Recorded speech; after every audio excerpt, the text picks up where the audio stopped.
If you're wealthy and powerful enough to build military bases across the globe, even where there is no war, then you're not securing peace. You are preparing for control.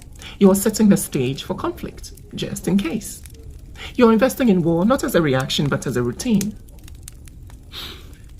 The United States maintains approximately 750 military bases in at least 80 countries worldwide.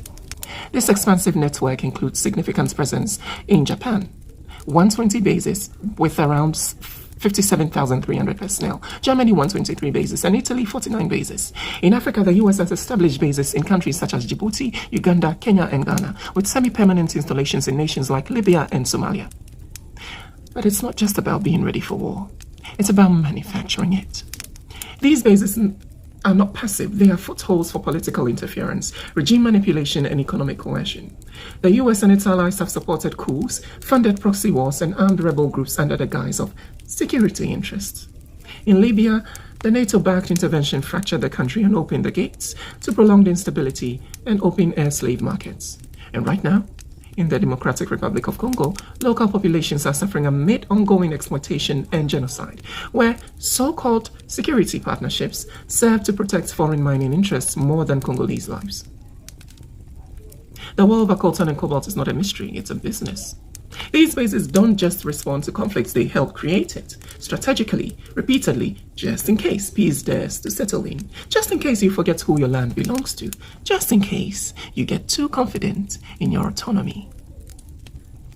France too has maintained a considerable military presence overseas, particularly in Africa. Historically, French troops have been stationed in countries including Côte d'Ivoire, Senegal, Gabon, and Chad. But in recent years, the tide has turned. These nations didn't politely ask for independence, they forced it. France was booted out. In Senegal, the government announced the closure of all foreign military bases. In Côte d'Ivoire and Chad, similar demands for sovereignty pushed French forces out. These were not diplomatic shifts. They were rejections of a colonial hangover dressed in camouflage. But this logic doesn't stay in embassies or military camps. It bleeds. It spreads, it replicates itself in everyday relationships. As a queer black activist, whether in Ghana, Finland, France, or Germany, I've lived it. The war isn't always from a tank.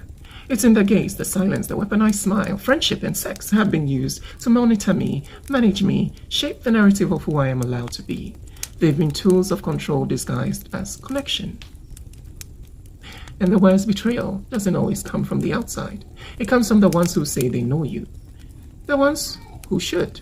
Friends at home, who would rather discredit global oppression than face local complicity, who wave off international struggles with nationalist excuses while doing nothing to challenge either.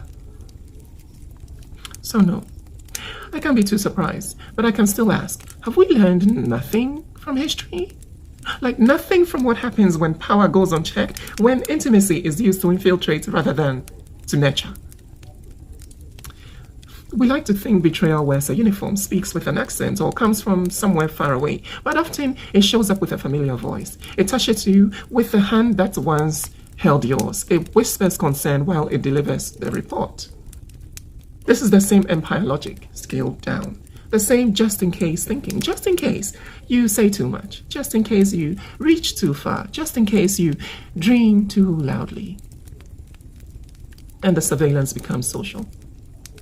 The war becomes spiritual, and being free, being black, queer, political, alive is treated like a threat.